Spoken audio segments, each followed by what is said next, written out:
Hey, what's up friends? I recently finished this 3D origami snake and I thought it would be fun to make a video explaining how I did it. The technique is actually quite simple, and all the materials needed you either already have at home or can obtain very easily.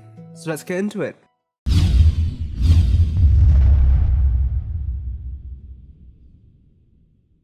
The snake is made up of many identical origami units, which in turn are folded using these small pieces of paper.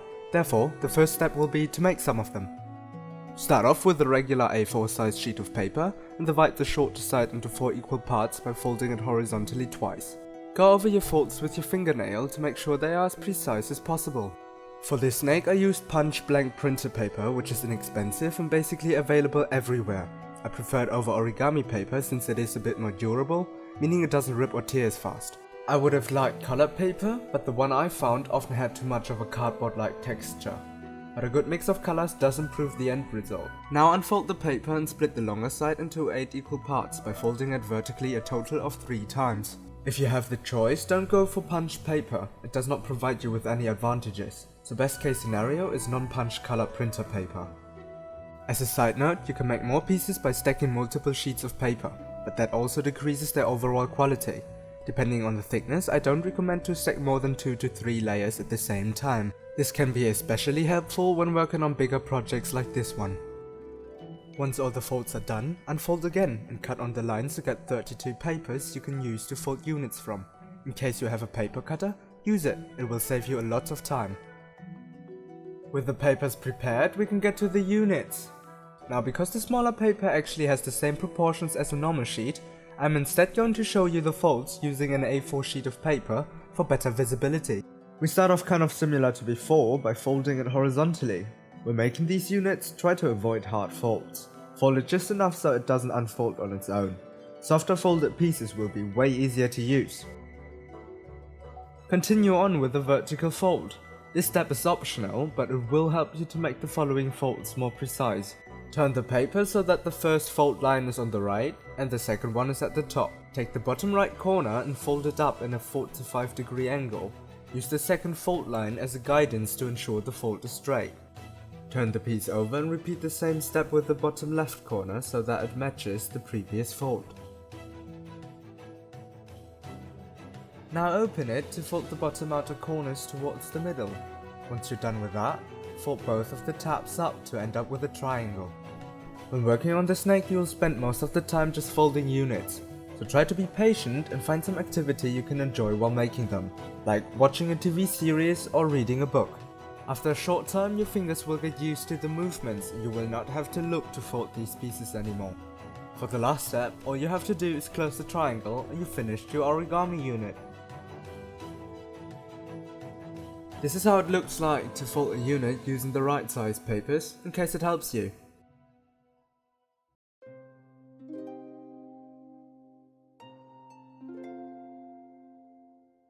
When taking a closer look, you'll notice that each of these triangles has 2 tips and 2 pockets.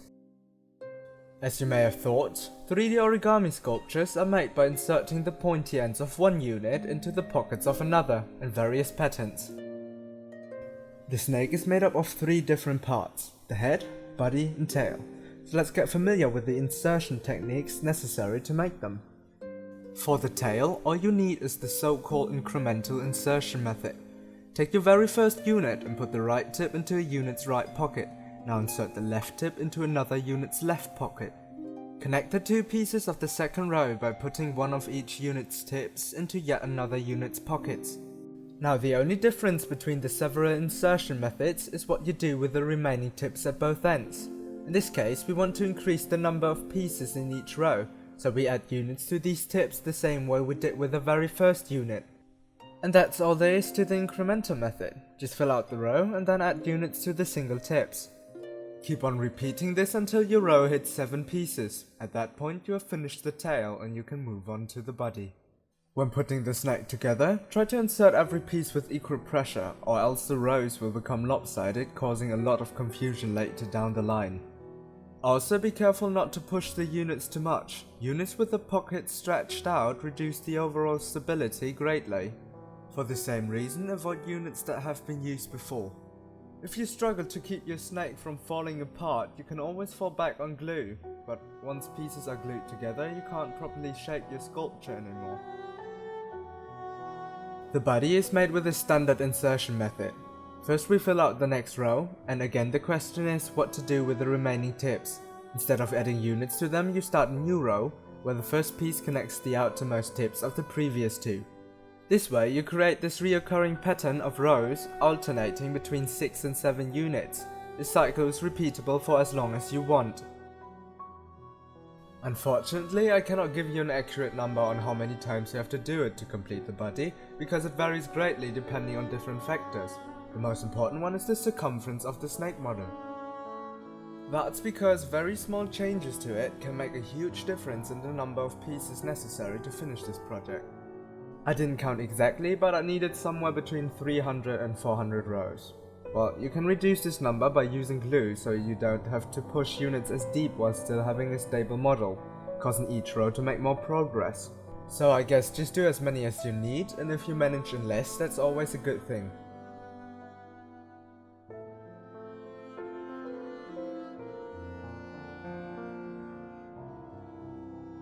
While modeling, you will encounter passages where you will have difficulties inserting the units. In that case, just prepare a bigger chunk of snake body separately and add that to the model, effectively skipping the troubling parts.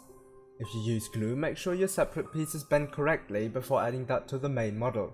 It's more complicated to shape parts as desired if they are disconnected from the rest of the sculpture.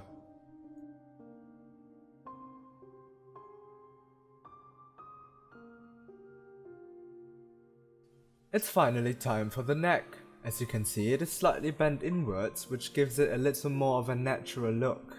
The first step to putting the neck together is using the incremental method 13 times to increase the row size from 7 to 20.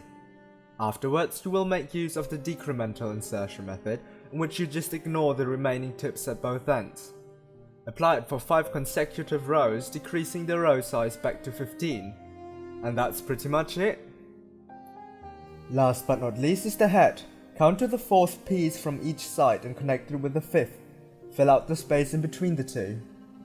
Next step is to decrease once, giving you a 7-piece row. From here, do a standard insertion cycle, adding 2 rows.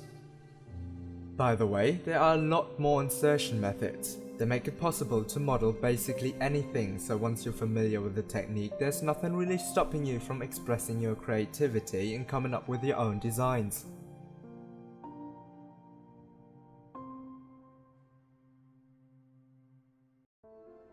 Now all there's left to do is to keep decreasing until you hit your last piece. And don't forget to bend the hat down a little once you're done inserting. So close to the finish line, I can quickly go into the subject of what you can actually do with this. And one answer is obviously to decorate your living space, but more importantly, I think it makes for a very unique gift idea that will genuinely surprise people. That is, if you're willing to put that much effort into a present. Something I haven't touched upon yet is how I wrapped up the body of my snake. It starts off at the curved up and bent tail and transitions into the first circle, which then loops back around to the tail. From there, it proceeds to go from the outside of the first circle to the inside, where it's having half of a loop around before curving up into the final turn, which ends up in an upward swing towards the head. And that's it for this video. Thank you so much for watching, and I really hope you enjoyed it. If you have any questions or criticism, please leave it in the comments. I will make sure to read them. And I hope I see you in the next video.